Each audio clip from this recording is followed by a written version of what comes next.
knows what evil lurks in the hearts of men.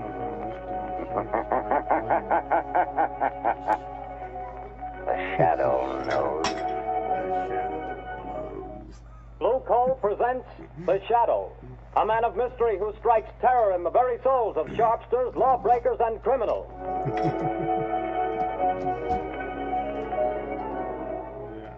All signs point to a severe winter. Be prepared.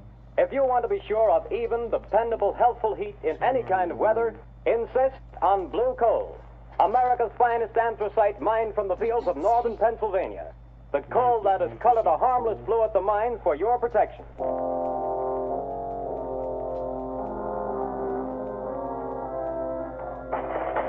You can't take me to the jail. You can't do it. Let me out of here. Let me. Paul Gordon, listen. Yeah? I can't see anybody. Who's that? I am the Shadow. Stop. We haven't much time. We must hurry, Gordon.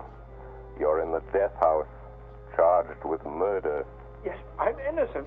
I'm innocent. But nobody knows it. Take courage, Gordon. The Shadow knows.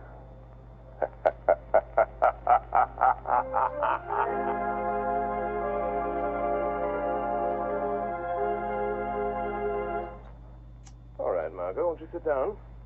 I told Albert to serve our coffee here in the library. I should rather go on the terrace. No, I prefer it here. Then let me see you smile. That frown is most unbecoming. Lamont, give it up. Give what up, my dear? Drinking coffee? I'm serious, Lamont Cranston. When I foolishly let you know that... Do you remember what you said? It will be exactly 5 years next week. But there's still so much to do, Margot. Well, then let somebody else do it. Don't you realize that you can't keep on like this forever? Someone's certain to identify you, and when that someone does, someone else is certain to kill you. Perhaps, but until they do... Oh, darling, stop frowning. I don't mean necessarily to give up your work, Lamont, but this other. Let the shadow just disappear and come out openly. Join the organized forces of law and police. Won't you realize, Margot, that my entire usefulness to the organized forces of law and police lies in my remaining outside those forces, in remaining always the shadow? Would they approve my methods? Would they believe in my science? You would make them believe. You could make them approve. And in doing so, reveal my secrets, my knowledge. Reveal them and eventually let them fall into the hands of organized crime. No, Margot. No one must ever know. No one but you. Why do you think I've devoted countless hours to investigating electrical and chemical phenomena? Why do you think I went to India, to Egypt, to China? What do you think I studied in London, Paris, and Vienna? Except to learn the old mysteries that modern science has not yet rediscovered. The natural magic modern psychology is beginning to understand, and, well, magic that wouldn't seem so natural. I studied and learned for a purpose, my dear. All right, Lamont, I realize all that. But now the entire underworld has but one objective: to erase the shadow. And to me, that means... Until they know what the shadow is and who he is, what can they do? Stop and think how many criminals are either dead or in prison because of our activities. Why, even now, tonight, as we sit quietly here, somewhere, an innocent human being may be in desperate trouble. Somewhere, perhaps, there is a problem that can never be solved, except by the shadow.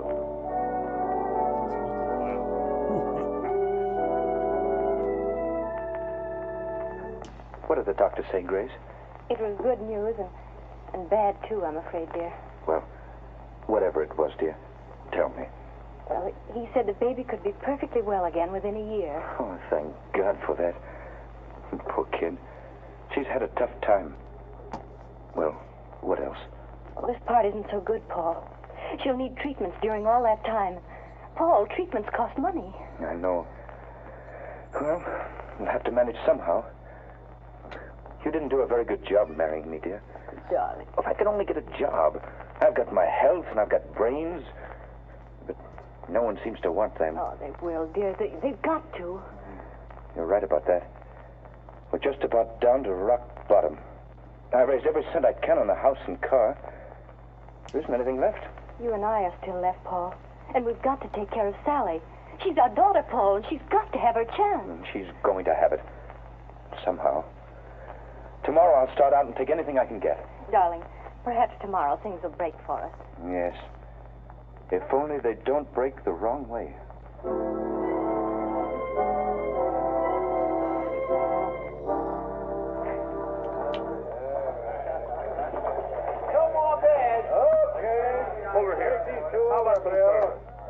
Excuse me, but are you the boss here? That's right. I'm looking for a job. Nothing doing, buddy. I'll do anything. Wait on table, wash dishes, anything at all. I don't need any more help. Well, how about delivering things? I've got a car. Nope, I don't deliver nothing. I'm sorry, don't need you. I see. All right. Thanks. Hey, you. What? You calling to me? Yeah, sit down. Have a beer. No, thanks. I don't drink. Anyhow, sit down. Meet a friend of mine named Lefty. My name's Red. Look at my hair and you'll know why. Well, I'm glad to meet you both. Gordon's my name, Paul Gordon. Well, do you want to talk to me about something? We might. Might be able to help you out. Sounds like you're looking for a job. You bet I am. I need one. You know anybody that could use me? Maybe. We don't know you yet. So far as that goes, I don't know you either. See, Red, the guy's smart. Yeah, maybe too smart. Now, look here, Mr. Gordon. We need a car, and we need somebody to drive it for us. You understand? Well, I've got a car and I can drive. Is it a good car? Has it got speed? I'll guarantee you up to 80. That's not bad. It's not bad. Now, listen, kid. How about meeting us tomorrow morning at 9 o'clock? All right. Where? Well, let's see. We're going to, I got it. Right in front of the Uptown Bank. We got to go there first to cash a check. Well, how about $5 a day? That's so. But you remember, be there at 9 o'clock, or you don't get no job. Don't worry, I'll be there. I'll be there at 8 o'clock.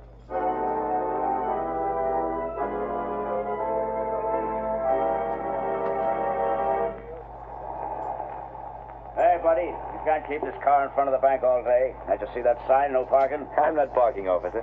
I'm waiting for a couple of men. I'm working for them. Oh. Hey, what's that? Sounds like shots in the bank. Hey there! Stop there, you! You got him, Lefty. Here he is with the car. Come on, you start that bus for us. Step on it, fella. Hey, buddy, you can't do that. Get going, I will shoot. Let him have it, Red. Hold him off. I'll hold him. Wish I'd never have shot that cop. Can't you get no more speed out of this car, fella? She's doing all she can. Shoot at their tires, Red. Missed him. Try the windshield. Say, let me out of this. Take the car. They'll think I'm in with you. That's just what we're figuring on. Now, here comes the curve. After you make that stop, get ready, Red. I'm ready. I'm just leaving the evidence. Put it under the seat cushion. Right. Okay, goodbye, Gordon. Thanks for the... Hey, wait, you guys. Don't leave me like this. They'll think I did it. Hey, come on back, will you? Come back. Up in their hands. Come on, get them up. All right, officer. I haven't got a gun. I wasn't in this. They made me drive the car. Yeah, keep your hands up just the same. Go through the car, Charlie. Okay, Sarge. Now, fella, you might as well come clean on this. I haven't done anything. I tell you, I'm innocent. Hey, Sarge, I got it. Under the rear seat cushion. A bag full of bills and a gun. That's the gun that bumped off my buddy Louis. And you say you're innocent. Yes, I am. Well, it'll take more than saying so to keep you out of the electric chair.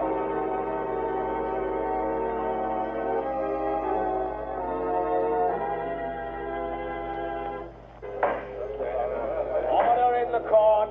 Order in the court.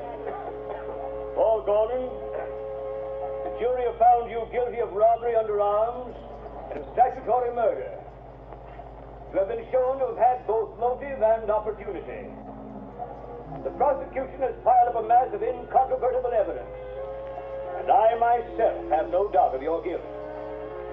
Therefore, in accordance with the law, I direct that you be taken from here to the place from whence you came, and that there you be put to death in the manner stated by the law. And may God have mercy on your soul. Hey, who's that? Where'd that laugh come from? Who laughed? Bring that person before the court. Well, I don't know where he is, Your Honor. The laugh came from over there. In that corner. Yes. Yes, Your Honor, but there's no one in that corner. Only a shadow.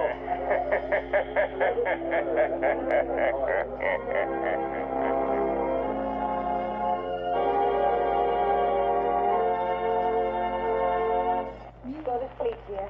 Mother will be right here in the next room. Oh, God. Please help me. Help me. I don't know what to do. Yes? Who is it? My name is Margot Lane. I have a message for you, Mrs. Gordon. You're not a reporter, are you? No, I'm a friend.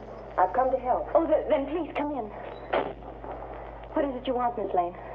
Mrs. Gordon, your husband has a friend who's going to help him. Here's $1,000 in cash. What? That's for you and Sally. 1,000? Who was it sent this to me? For that, I can't tell you. But the message with it is not to lose hope. Oh, but there is hope for Paul, then. The man who sent this to you never fails. Who is he? For that, I can't tell you. But, Miss Lane, you know him. Sometimes I wonder whether I do. I love him. But I wonder whether I know him. What do you mean? It's hard to tell whether I really know the man or only his shadow.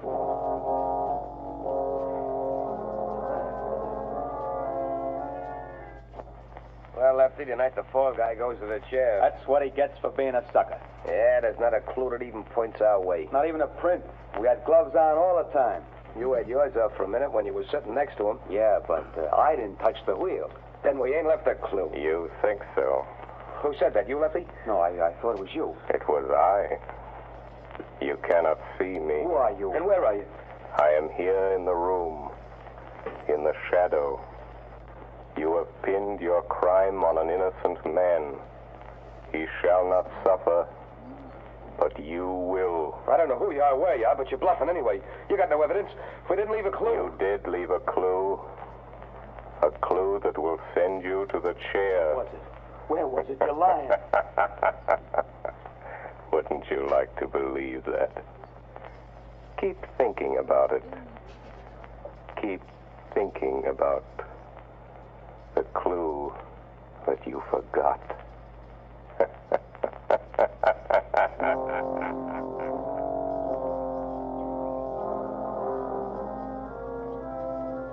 Margot Lane. Paul Gordon is in the death house and is to die in the chair tonight.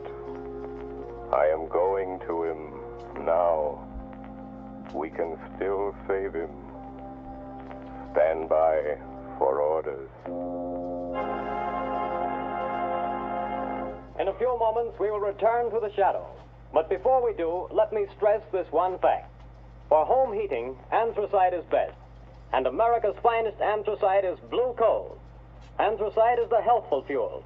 It gives steady, uniform heat that helps prevent colds and cuts down doctor's bills. For with anthracite, there is no quick chilling of the house, such as you get with fuels of the on and off type, or with quick burning fuels that flare up and burn out. Bear in mind that heating plants in this part of the country were especially designed to burn anthracite. So before that cold snap catches you unaware, call your local blue coal dealer. You'll find his name listed in the Where to Buy It section of your classified directory under the words Blue Coal. Call him tomorrow and order a supply of America's finest anthracite.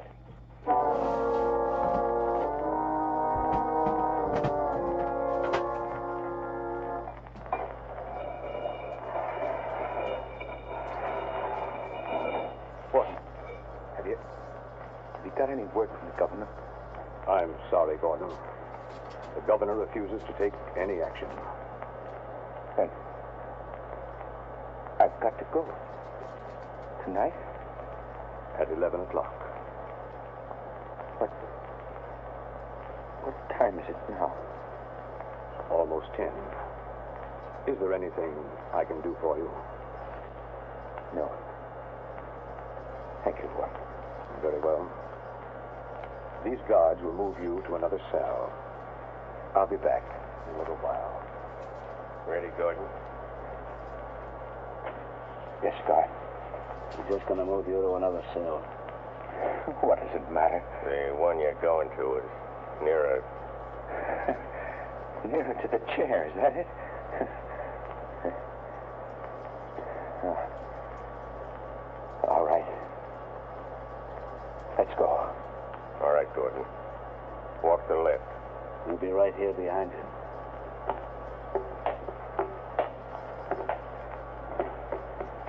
Unlock the door into this preparation chamber, Pete. Okay, just a second. All right. Go on through, Gordon. Watch him, Pete. I'll shut the door. What's the use of all this trouble? What chance have I got now? I'm afraid you haven't got much, fella. I wouldn't say that. What do you mean? Holy smokes. Look behind you. Where? There. Oh, too bad. I hated to do that, but there wasn't any other way, and he'll only be out for a while. Now, Gordon, listen to me. Hey, where are you? I can't see you anymore. Where have you gone? Back into the shadow. Now, Gordon, we haven't much time. Listen to me. No crime is perfect. There's always somewhere a loose end. The only reason that all crimes aren't solved is because there's some one fact that someone knows and doesn't tell. And sometimes they don't tell because they don't know that they know. I told everything I know in court. They wouldn't believe me then. Because you couldn't prove what you said. We are going after the proof now. You and I. How? I'm going to think with your mind. I don't know what you mean. Don't try to understand. Just do as I tell you. I want you to concentrate, Gordon. Fix your mind on everything that happened that day. Make mental pictures. I'll see what you see. I'll try. No, Gordon. Stop thinking about your wife and baby. How did you know I was thinking about that? I saw it in your mind. I see in my mind the pictures you create in yours.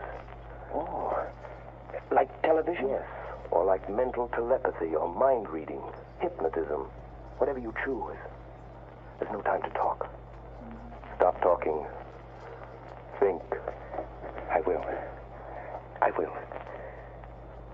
I'm thinking now. The picture is getting clearer. That's better.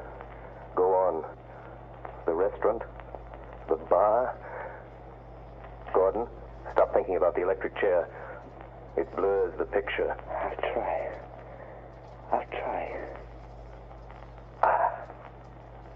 That's better. The car in front of the bank. Yes, I see it. The policeman. The crowd. Yes. Wait a minute. The small man with red hair. He was the one you called Red. Yes, I see him. Crooked nose, short, glasses. I know that man. He's Red Sloan. It's hard to see. I know. Think for your life. Try hard. Yes, you started the car. The other, Lefty, was in front with you. Lefty. See him for me, Gordon.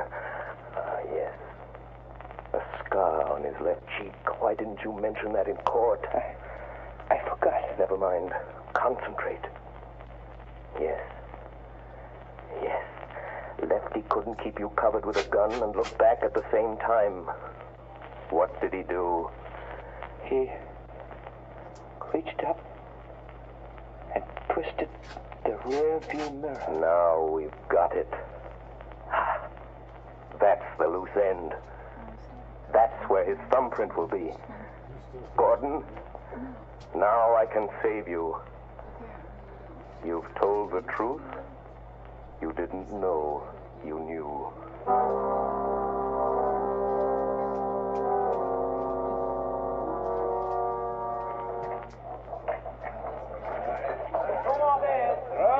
Another one over here.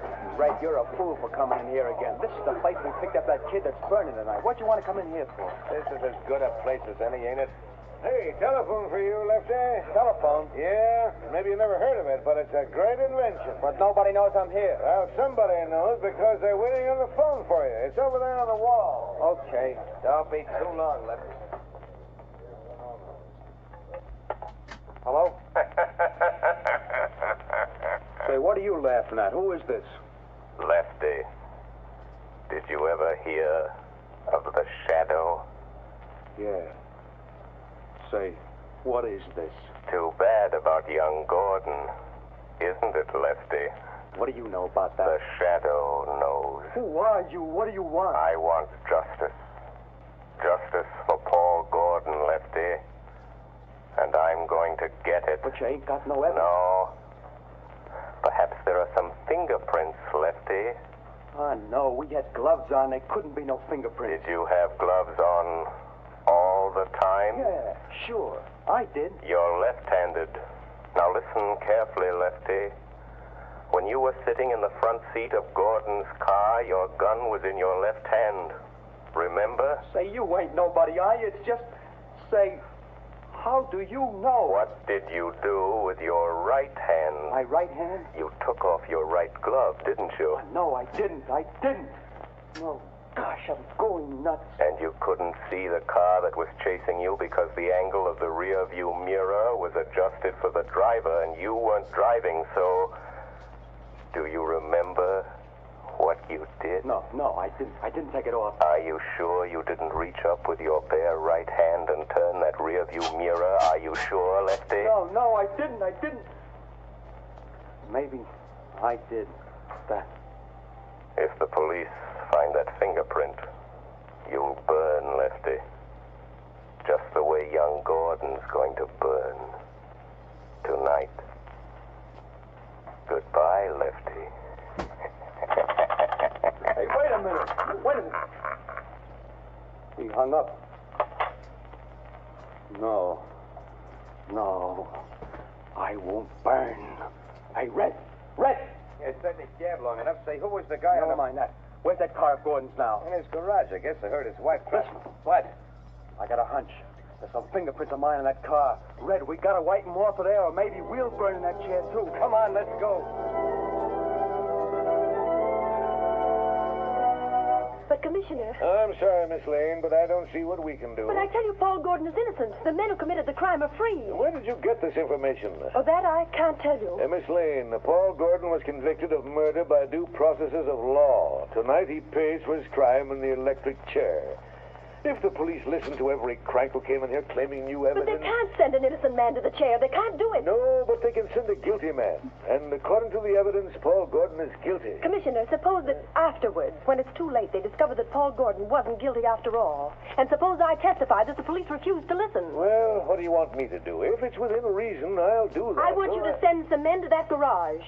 I want you to catch the guilty men and see that justice is done.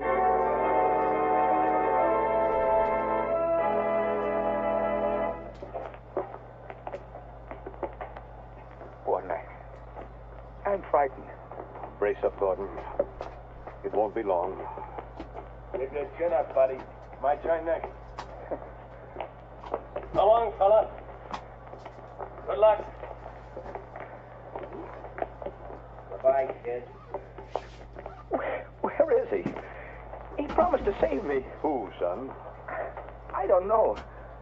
It was a voice. Just a voice. He said he'd stand by. Now, steady, old man.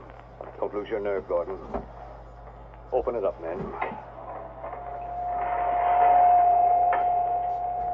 No, I won't go in there. I didn't do it. I didn't kill him. I tell you. He said he'd stand by. He won't wait.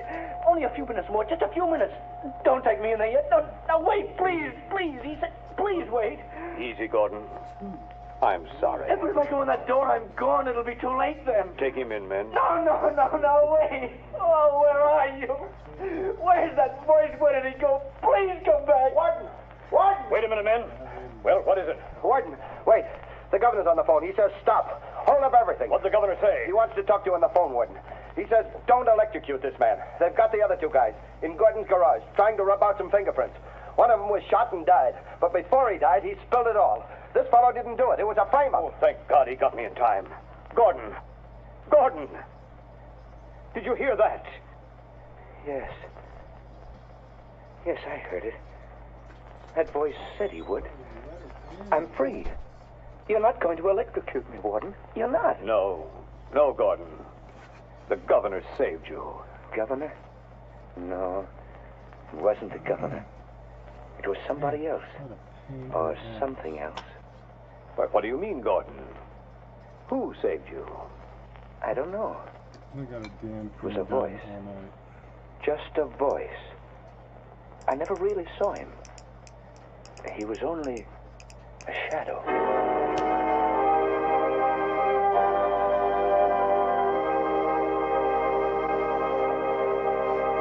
Before another adventure with the Shadow draws to a close, John Barclay, Blue Coal's heating expert, would like to say a few words. Mr. Barclay. Good evening, friends. If you're interested in having a more comfortable home this winter, be sure to call your local Blue Coal dealer. For he's more than a fuel dealer. He's an authority on modern home heating. You see, for more than 6 years, I've trained servicemen for these Blue Coal dealers. These men, known as John Barclay servicemen, have added thousands of families like yours to enjoy a greater degree of comfort and to save heating dollars, too. I'm going to read part of a letter typical of many received from satisfied customers using Blue Coal and John Barclay service. I quote in part. The service rendered by your John Barclay servicemen has been invaluable to me. We were burning a ton of coal a week and having great difficulty in keeping our fire going throughout the night. Your serviceman made me many helpful suggestions regarding the proper way to regulate the furnace and recommended the use of Blue Coal. We not only reduced the amount of fuel consumed to 1/2, but actually got more heat. Think of that, friends. In this case, a family cut their fuel bill in half simply by following the advice of a John Barclay serviceman, whose services were given without charge. Now, you don't have to buy Blue Coal to benefit from John Barclay service. No matter what kind of fuel you're using or from whom you've been buying, if you have any heating problems, consult the Blue Coal dealer. He'll be very glad to place his John Barclay serviceman at your disposal to solve your problems. I thank you.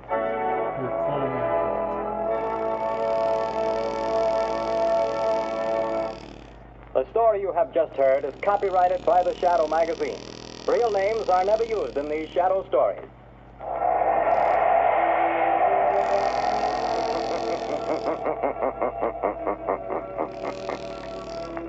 The weed of crime bears bitter fruit. Crime does not pay.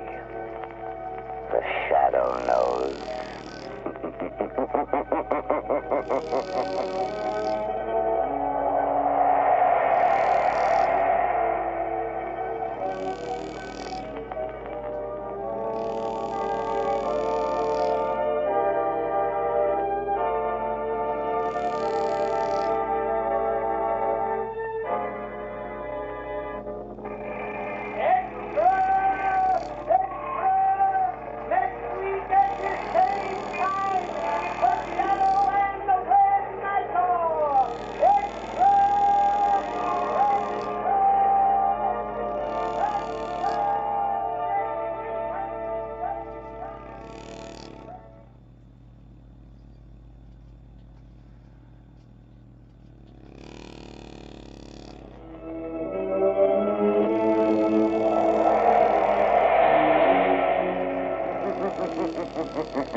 Blue Coal presents The Shadow, the man of mystery who strikes terror in the very hearts of sharpsters, lawbreakers, and criminals.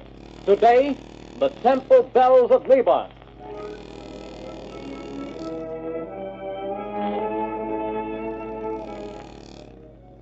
Friends, if you want to be sure that the fuel you get to heat your home this winter is safe, healthy, and economical fuel, then by all means buy Blue Coal, the finest of Pennsylvania hard coal.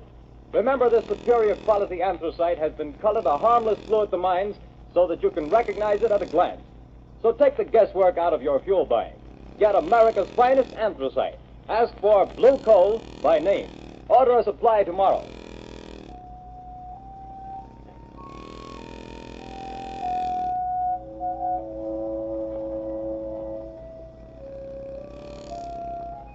The bells, Shadow, the bells of Neva, they will reveal you. Your third mistake, Sadi, and your last. No, it is your mistake and your last. This is the end of your career as the Shadow.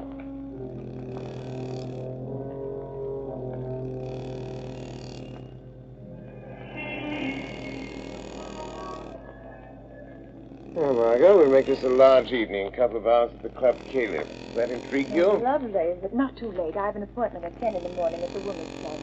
They're trying to get some action on this terrible narcotic situation. Yes, I read about that. Stuff's being peddled all over town. They found school children using it, society women. Why, it's already caused a half-dozen suicides. Yes, I know. It's terrible stuff. Oh, it needs the Shadow to get at the bottom of it. Yes, I know, dear, but for tonight I do enjoy just being myself. Lamont Cranston, dilettante. Let's be the Shadow, only in real emergencies. You know, they tell me there's a lovely Indian dancer at this new Club Caliph. Indian dancer? Mm-hmm. You know, there's the place just there. Club Caliph, driver. Yes, sir. Lamont, you are going to do something about it. You've started already. Perhaps. Well, here we are. All right, driver. There you are. Thank you, sir. Oh, that looked like young Jerry Gleason just going in. Yes? If that young man's father, I'd spank him and keep him home occasionally. Spoiled son of a wealthy sire. Here, let me have your coat. I'll check it with mine. Good evening, Jerry. Oh, hello, Miss Lane. Your father and sister well? I haven't seen them lately. Yes. I'm sorry, but I can't wait right now. I've got to see someone, and it's important. I'm sorry. But Jerry... Hello. What ails young Gleason? I don't know. He seems awfully upset about something. He doesn't look well either. Pale and shaky. You're right, he doesn't. Something curious about that boy. Well, let's go in. May I show you to a table, sir? Take this table by the dance floor, thank you. Oh, there's someone getting up to speak. We seem to be just in time for the main attraction. Apparently. Ladies and gentlemen, we take pleasure in presenting the fascinating and beautiful dancer of the Far East, Sadi Bel Ada.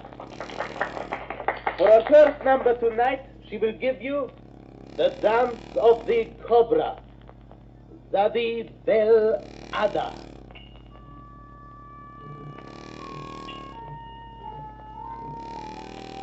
Look, isn't she lovely? Yes. Real thing, too. Real Hindu. Odd, you know? Look, she's taking a snake out of that wicker bag. A live cobra. Oh, heaven. You know, the cobra is connected with the old Indian mysticism, the most ancient of magic. See how she quiets the snake, makes it sway to the motion of her hands. It's a form of mesmerism. We've never improved on that with all our modern psychology. I hope its fangs have been removed. Well, they undoubtedly have. Oh, this is the one they call Sadi Bel Ada. He knows the fucking dance. Jerry Gleason with that strange look in his eyes. An epidemic of narcotic smuggling. Sadi Bel Ada. Oh, graceful she is. She keeps looking over here, Lamont. Yes. It's coming this way. Well. Souvenir for the beautiful lady, sir. Oh, a bracelet. Thank you. Bismillahirrahmanirrahim, fair lady.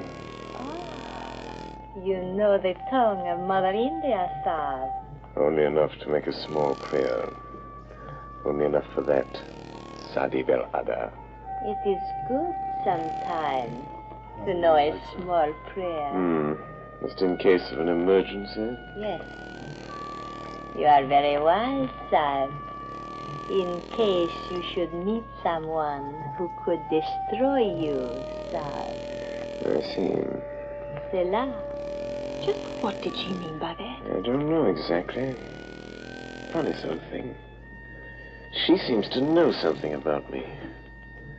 I'm trying to recall where I've seen that face.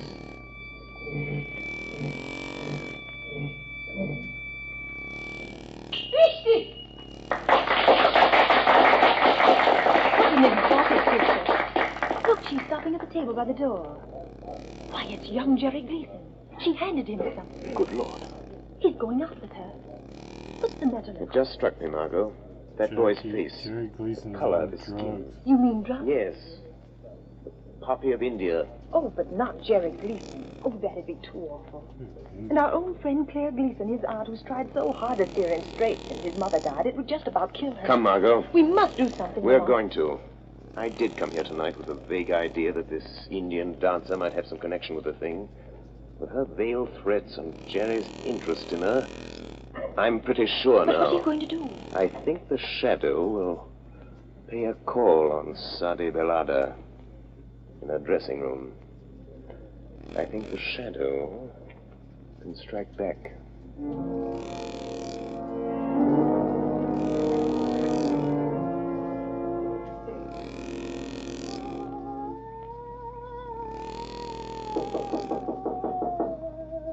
She's doing her snake charmer music while they're getting high. Sadi, can anyone overhear us here in your dressing room? Oh, no. What do you want, Alex?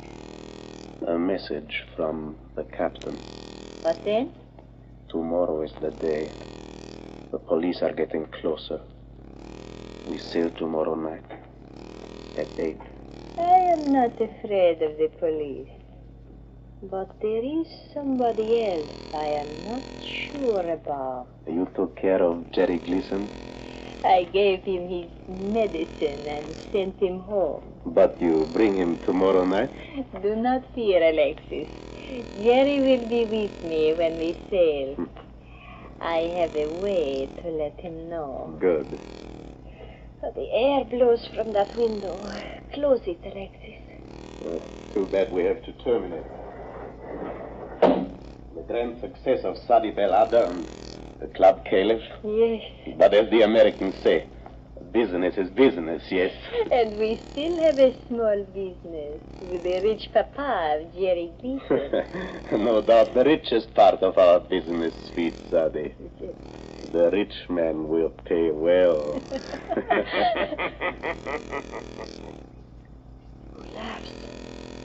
Where are you? Speak. I am here, in the shadow. But I'm afraid you can't see me. Speak. And say who you are. Have you never heard of the shadow? Oh, the shadow? So it is you. Have I not somewhere in the past seen your face and known your name? Yeah, like an hour ago. I think so. Did you enjoy yourself tonight? I warn you, Sadi Belada. Leave the Gleason boy alone. The boy to whom you give the evil drug. I have no fear of you, Shadow Side. I hold a greater power. I hold the power of the temple bells of Niban. Huh? You command the temple bells of Naban, do you? Yes. Either you lie, or you desecrate a great gift. Put your strength against mine, Whitey Fandy, and you will see how I desecrate that gift. I can cast your little spells aside and make them nothing. I can kill you. Kill me, the shadow, Sadi? Yes. If you dare to come to me again, will you come? Who could refuse such an invitation? Especially when made by so charming a lady as yourself. Yes, I will come. And be sure you don't mistake my voice when I do come. Sadi Belada.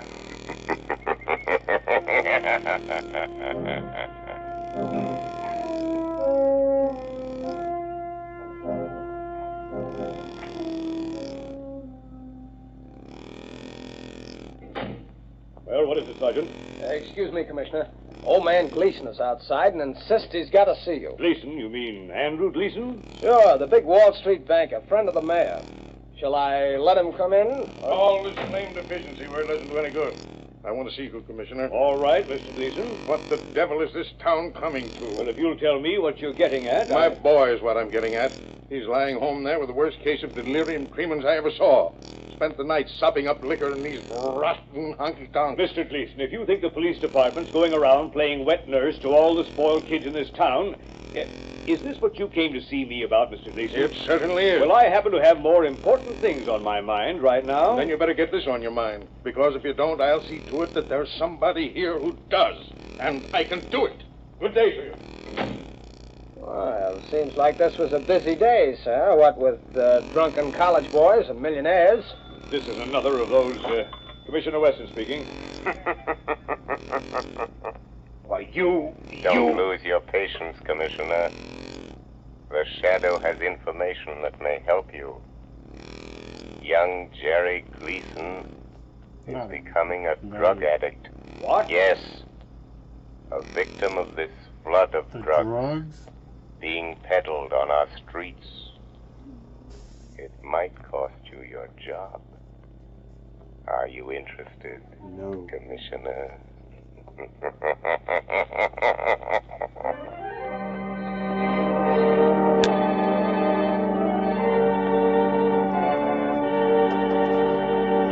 Ladies and gentlemen, while we're waiting for the Shadow to return, I want to relay a bit of information I'm sure homeowners here in the New England states will find particularly interesting.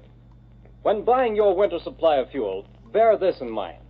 Anthracite coal is unequaled for home use. It is not a flashy fuel that burns furiously for a little while, then dies down completely. On the contrary, folks, anthracite burns slowly, steadily, evenly all day long, and so enables you to maintain an even, healthful room temperature. That's why anthracite is called the solid fuel for solid comfort. And friends, remember this. Furnaces, cook stoves, and space heaters in this section of the country were especially designed to burn anthracite. So, insist on anthracite, but get the best. Order blue coal. It's America's finest. Blue coal is mined by the Glen Alden Company, the world's largest producers of Pennsylvania anthracite. To guarantee you the greatest heating satisfaction at the lowest cost, blue coal is laboratory tested for purity and uniformity of size. So you see, friends, there's no need to take chances on unknown fuels. Order blue coal today. You will find the name of your nearest blue coal dealer listed in the Where to Buy It section of your classified telephone directory under the name Blue Coal.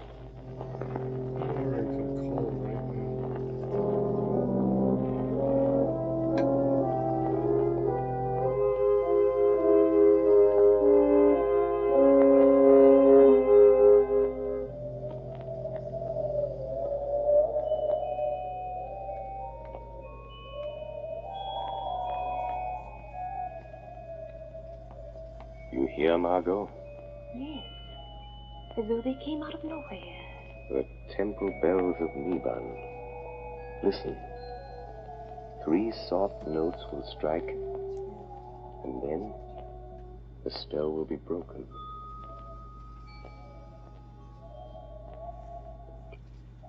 They're gone. But Harlemont, here we sit in your apartment listening to weird temple bells. Where did they come from? How did you do it? Not too difficult, Margot, dear.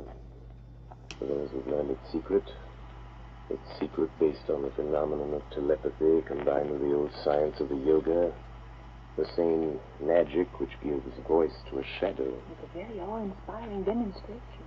If there should be someone who could command the temple bells of Naban, the shadow would cease to be a shadow. You mean they could see? Yes. At the last stroke of the bell, I would be only what I am. Lamont Cranston. My magic invisibility, so to speak, dispelled by this greater power. And you think there is someone with this power? I'm not sure. Years ago, in India, a yogi priest, keeper of the Temple of the Cobras at Delhi, taught me the ancient mysteries. He taught me the mesmeric trick that the underworld calls invisibility.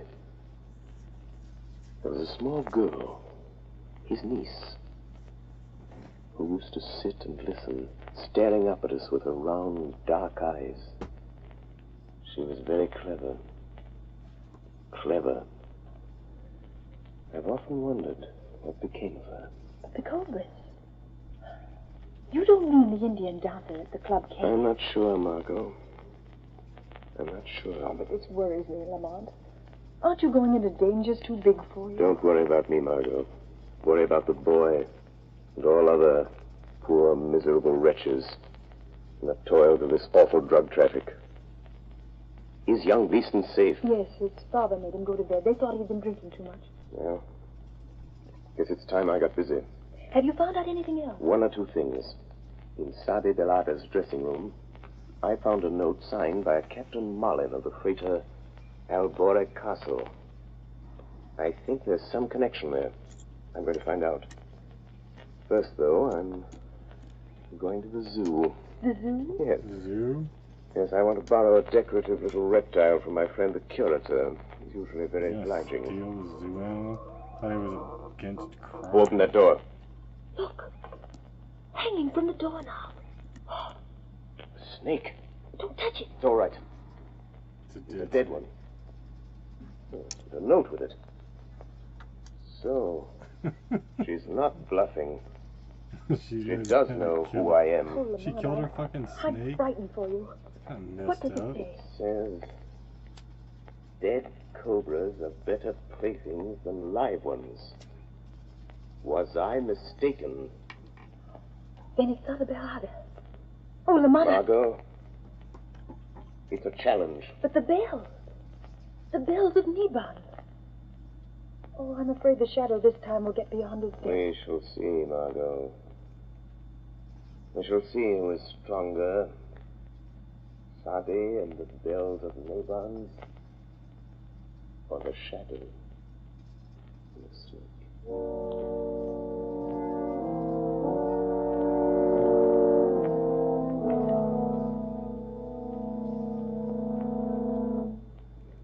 I'll show them. They think they can keep me a prisoner in my own house, putting me to bed as if I was some half-grown kid. What's that? Jerry, you hear me? Is it you, Sadi? Yes, my voice in your thoughts. Listen, Jerry. Come to me at the dock where we met before. Your medicine is waiting. Yes. Go aboard the ship I told you about, the Albora Castle. You and I, Jerry. Yes. I am waiting, Jerry. But they've locked me in. Go through the window, Jerry. Come now. Yes, Sadi. The window.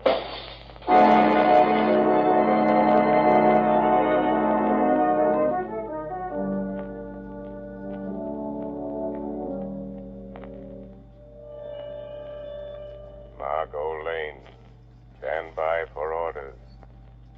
Jerry Gleason has escaped from his house, but I have followed him to the waterfront, and I know where he's going. Get word to Commissioner Weston. Time is short. I accept Sadi's challenge. Send harbor police to the freighter Albore Castle, which lies in the harbor just off Bay Ridge shore, ready to sail. Hurry, Margot.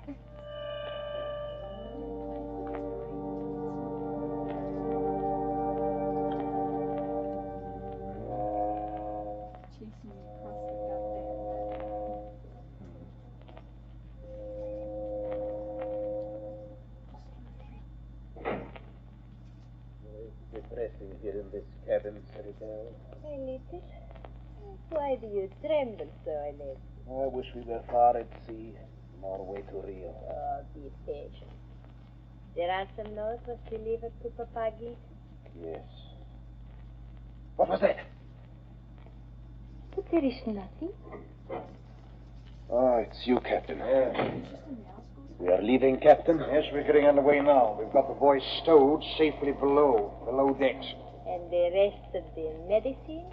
We got rid of that, what was left of it.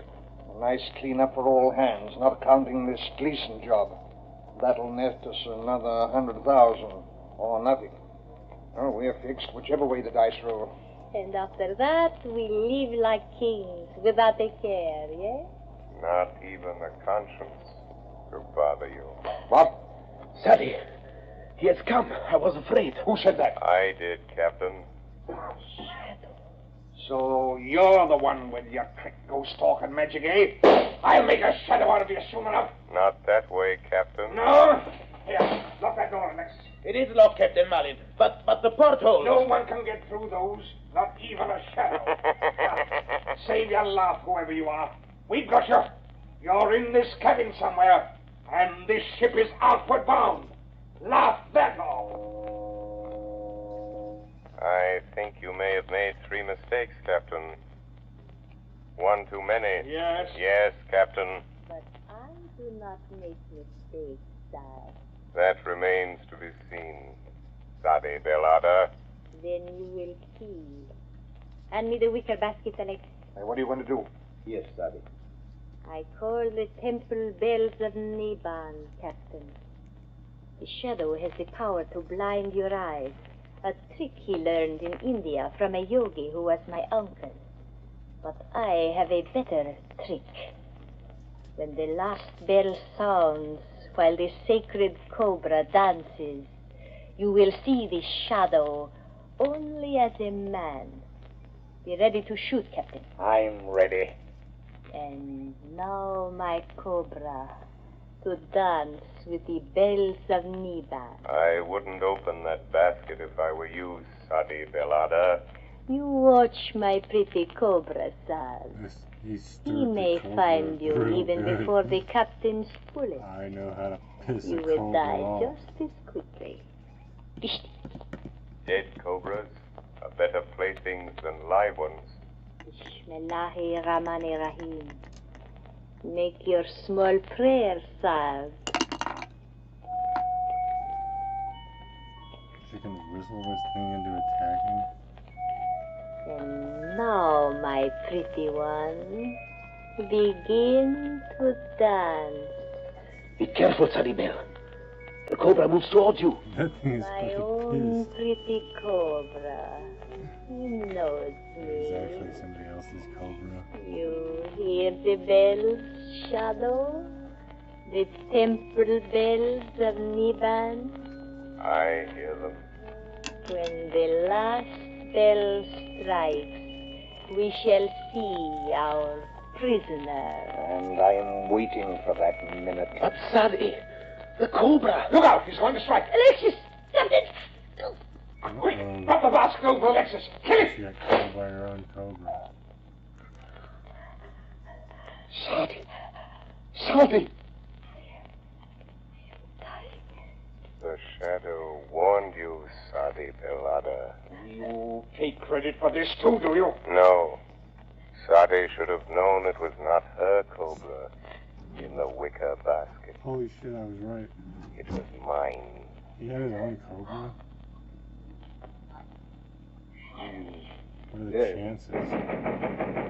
What's that? Who is it? Captain Allen, the police, the border. No, please, Captain Malin, you do not shoot. Stand back here! Drop that gun. I'll fix him. Out! There's the bracelets on both of us, Sergeant. Right. Dope smugglers, kidnappers, and from the looks, murderers. This time the police were too smart for you. Oh, decidedly. Huh? Who's that? Thanks for coming, Commissioner. You were very helpful.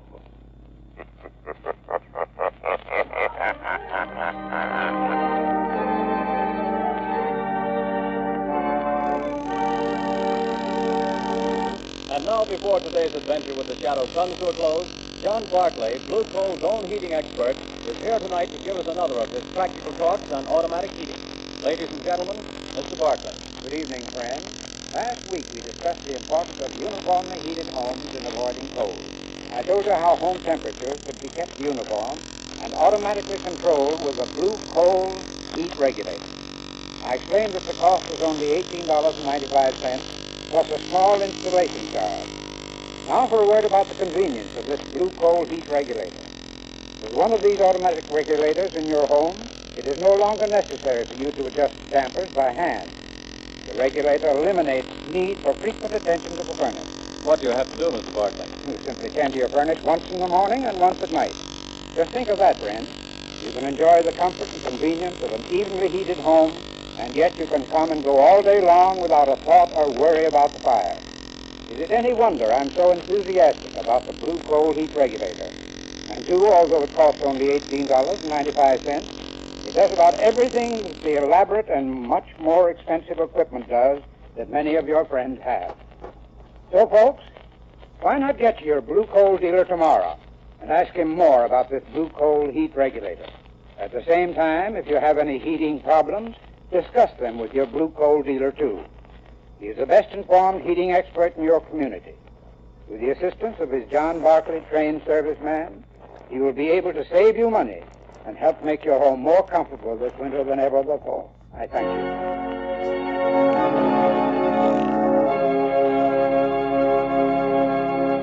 The story you have just heard is copyrighted by the Shadow magazine. The characters in this story are entirely fictitious. Any similarity to persons living or dead is purely coincidental.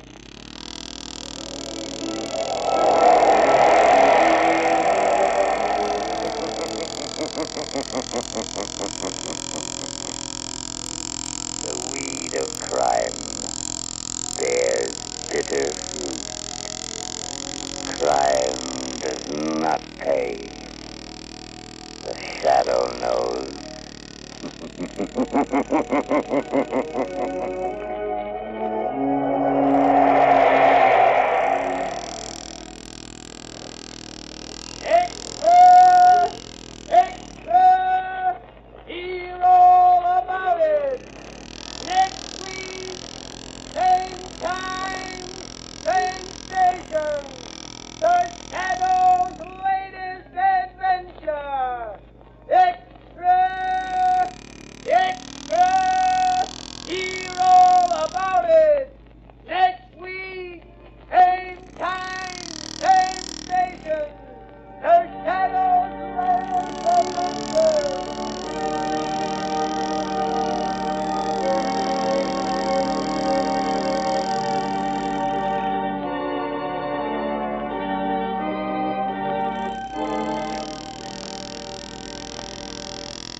Blue Coal presents The Shadow, the man of mystery who strikes terror in the very souls of shopkeepers, lawbreakers, and criminals.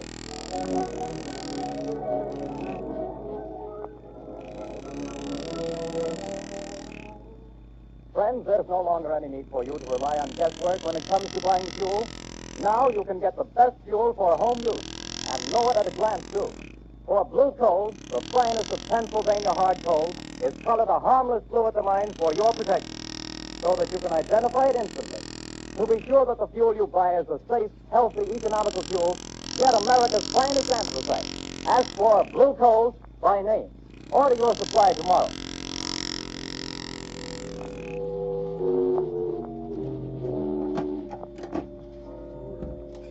Tons of coal.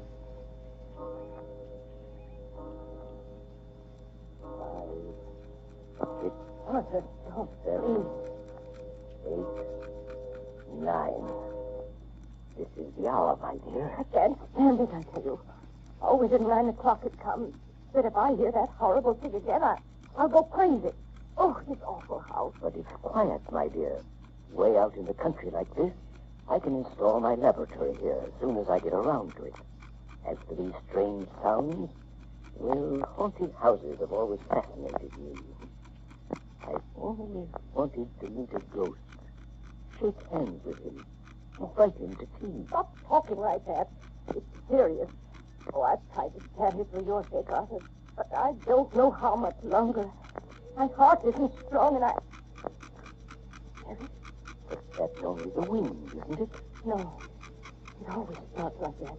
You know it does. Don't move. Listen. Arthur, it's coming. It's coming. It's coming. A ghost, eh? Well, we'll see. I'll meet him this time. I'll meet him halfway, too. Stop! Stop! Come, we'll both meet him. Give me your hand. No!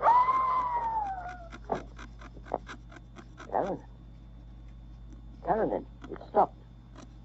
Can't you hear me? Goodness me. Has the shot killed her? No, her heart still beats. She's only fainted again. Just accident.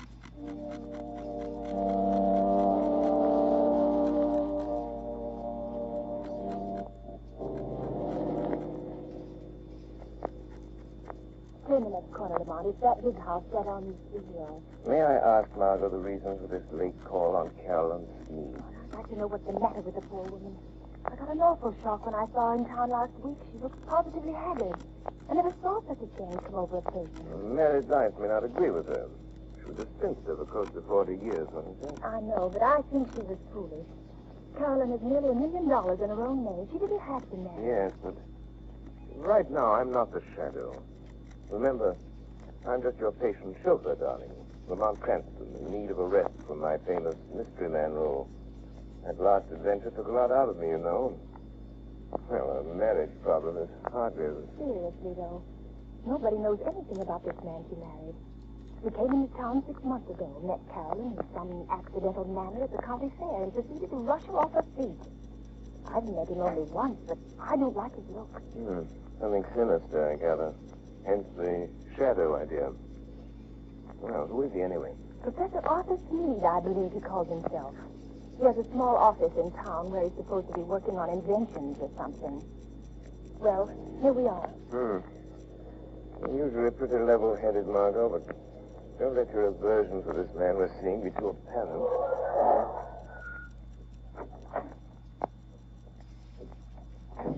Good place, isn't it? I don't see any bell. I guess you're supposed to use the knocker. Here he comes. Well, who is... Oh, you, Miss Lane. Yes. Good evening, Professor Sneed. I hope we aren't too late. Too late? Too late for what? Why, I phoned Caroline that we'd drop in just to say hello. Well, she didn't tell me. Caroline isn't feeling well at the moment. I'm sorry. Good night. Oh, but please, I only want to see her for a moment. That is, unless it's something really serious. Well, it isn't as serious as she pretends to think it is, but, well, come in. Thank you. This is my friend, Lamont Cranston. Come in.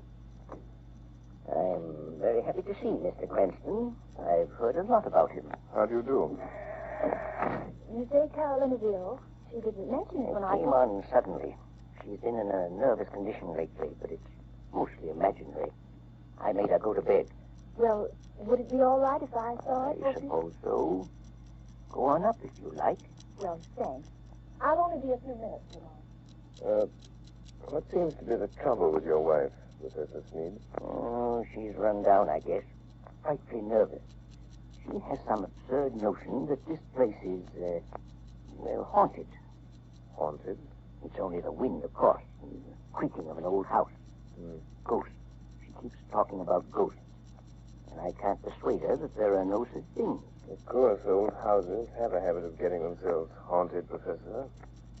As for myself, I'm not so sure there are such things as ghosts. But surely, Mr. Cranston... Oh, not the conventional sort, perhaps, but... I mean people's spirits. Souls, whatever you want to call them. Haunting the places where they've been unhappy. Very interesting, I'm sure. But a lot of tosh. I put no stock in it. No? Just noticing that rather rare book on the table, Professor. Neuroses of Death. What? If you're interested in that, I'm sure you must be interested in ghosts. I understand its morbid analysis of the factors of violent death are quite interesting. What do you know about it? Oh, I read all sorts of things, Professor. Professor Smith. Oh, yes, Miss Lane? Carolyn wants her sedative. Oh, yes. I'll go up and give it to her. Did you find her comfortable, Miss Lane? Well, I think Carolyn is seriously ill. Yes, but more nerves than anything. Excuse me just a moment, won't you? Lamont, there's something wrong here. I was afraid there was. I don't know what it is, but it's something terrible. What's the matter with Carolyn? Well, she hardly recognized me, and she talks like one in a trance, as though she were in the grip of some deadly fear. When I suggested sending the doctor over, she shook her head, but I'm going to just the same. I can't help feeling it's that man, her husband. Yes, he isn't very pleasant, is he? His skin has an odd pallor. You see it on men who spent some time in prison. There are many little traits of his behavior that interest me as a psychologist. A remarkable man. But you don't know. I don't know. But I think we'll investigate this more or less formally, Margot. I'll visit the professor tomorrow at his office in town. If there are ghosts involved here, perhaps the shadow can bring them to light.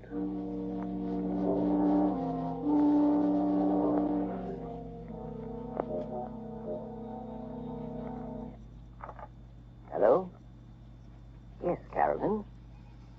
Well, don't worry, my dear. I'll leave the office here at 5, and I'll be home before 6. Yes. Yes, I understand. Goodbye, dear.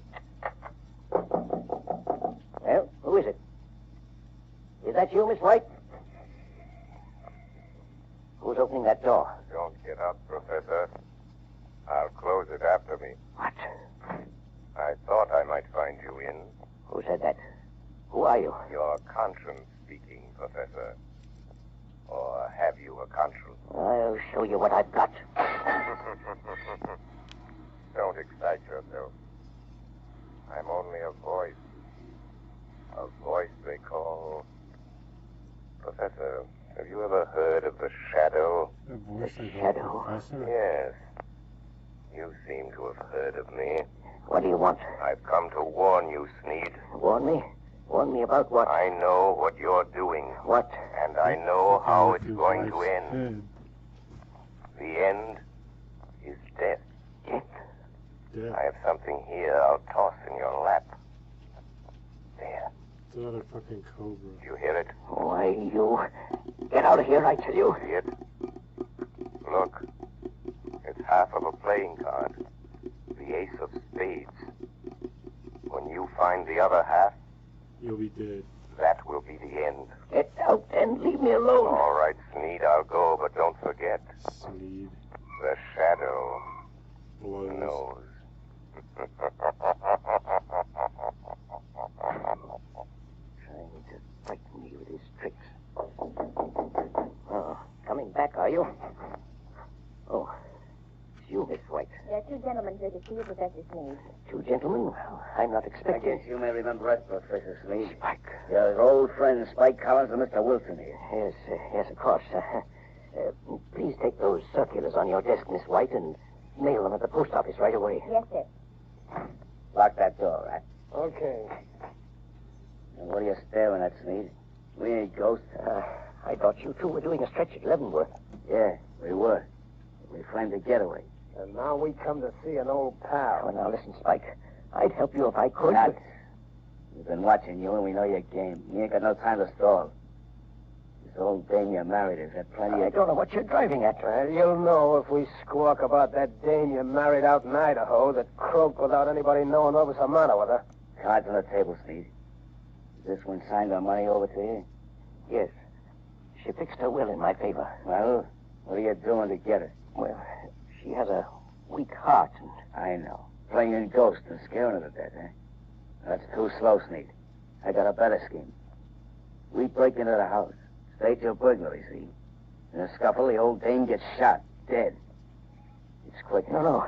You can't do that. No, you'll see.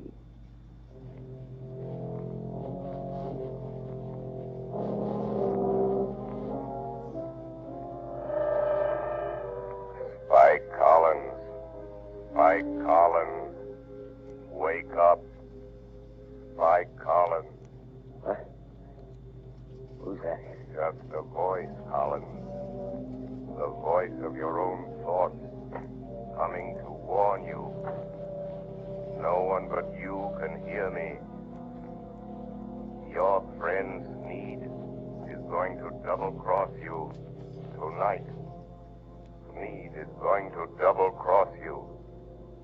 It's your move. Be there to prevent him. Oh, shoot. Be there in time. 6 o'clock. Be there.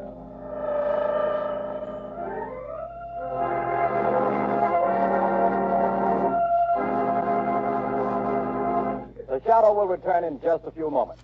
While we're waiting, ladies and gentlemen, I want to tell you about the ever-increasing popularity of blue coal, America's finest anthracite. Blue coal is winning new friends every day among New England housewives. They not only like the superior heat of blue coal, but they find that it simplifies housekeeping. This is because blue coal is so clean. It burns completely and does not send any particles of unburned carbon through the house to be deposited on furniture or woodwork. The drudgery of daily cleaning is reduced to a minimum with this clean fuel. Blue coal is the largest single brand of solid fuel prepared especially for home use. Each car is laboratory tested at the mines for purity and size before shipment. Blue coal is Pennsylvania's finest anthracite. So that you can personally identify this excellent fuel, it is actually colored blue at the mine. Order it by name. You will find the name of your nearest blue coal dealer listed in the Where to Buy It section of your classified telephone directory under the name Blue Coal. To burn in your house.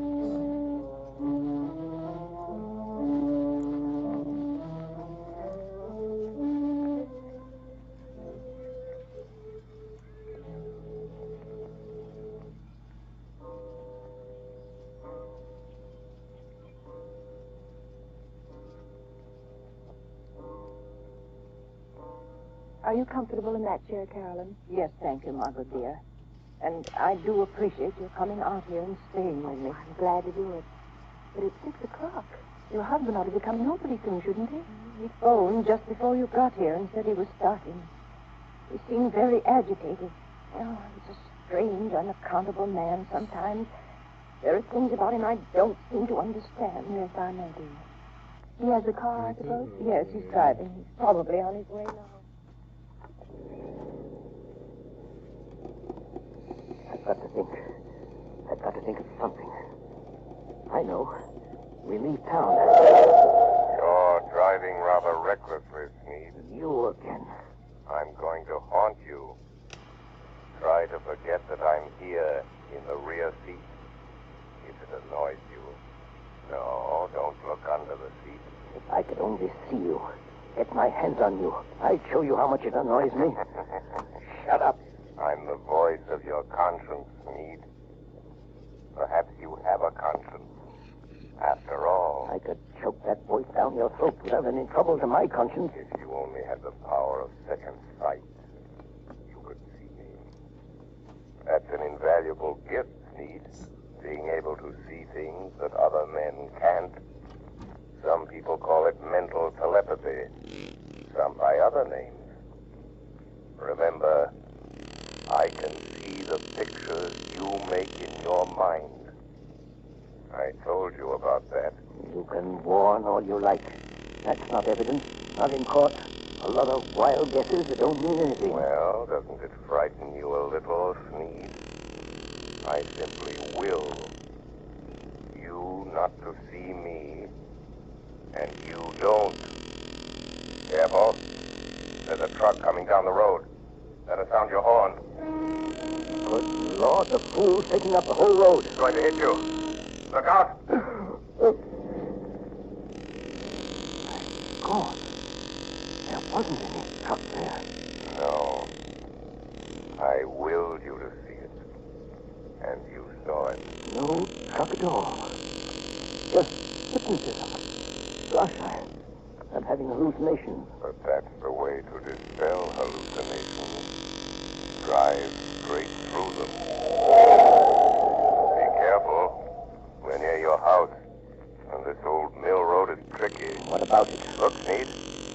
There's a man in the road ahead of you. There is, eh?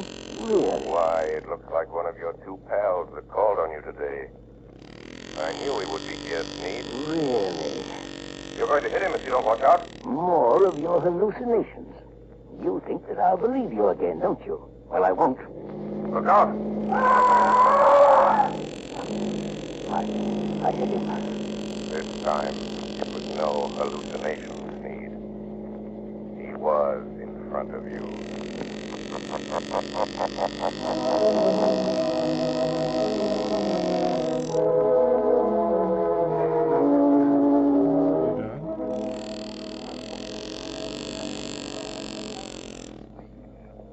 Morning, papers!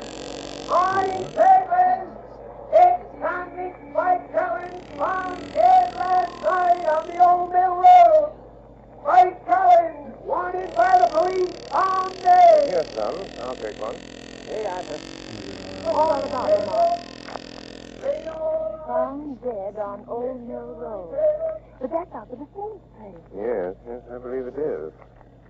Notorious criminal